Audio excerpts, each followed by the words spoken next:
Depuis 20 ans, jamais les progrès de la lutte contre le VIH n'ont été aussi menacés. C'est ce qu'a déclaré ONU-SIDA, le programme commun des Nations Unies sur le VIH, ce 25 novembre. Et ça pourrait avoir des conséquences dévastatrices. On t'explique. Dans le monde, on dénombre actuellement près de 41 millions de personnes séropositives. Et selon les statistiques, ce sont les femmes les plus touchées. Parmi les pays, l'Afrique du Sud est celui qui compte le plus de personnes atteintes du virus, près de 15% de la population. Depuis les années 80, les pays ont tenté de mettre en place des politiques de santé publique afin de ralentir l'épidémie. Sauf que pour plusieurs raisons, aujourd'hui, la lutte contre le virus est extrêmement fragilisée. Déjà, à cause de la baisse drastique des dons. Les Américains, qui sont les plus gros donateurs, ont réduit depuis le retour au pouvoir de Donald Trump leur participation dans le plan d'urgence pour la lutte contre le sida, qui est la plus grande initiative mondiale contre le virus.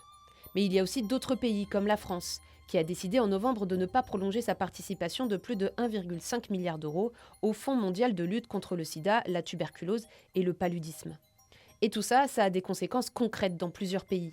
Le nombre de personnes utilisant de la PrEP, un traitement préventif qui empêche au VIH de se développer dans l'organisme, a baissé de 64% au Burundi et de 38% en Ouganda. Au Nigeria, la distribution de préservatifs masculins a baissé de 55%. Mais les dons ne font pas tout. Les lois adoptées par certains pays peuvent aussi éloigner les personnes porteuses du VIH des services de santé.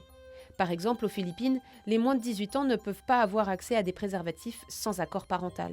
On voit aussi déjà poindre des pays où il y a une reprise de l'épidémie.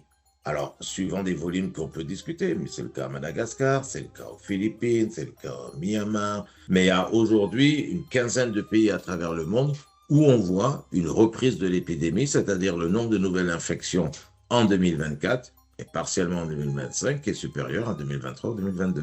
Et tout ça pourrait donner un énorme coup de frein à des progrès qui ont été faits depuis 20 ans.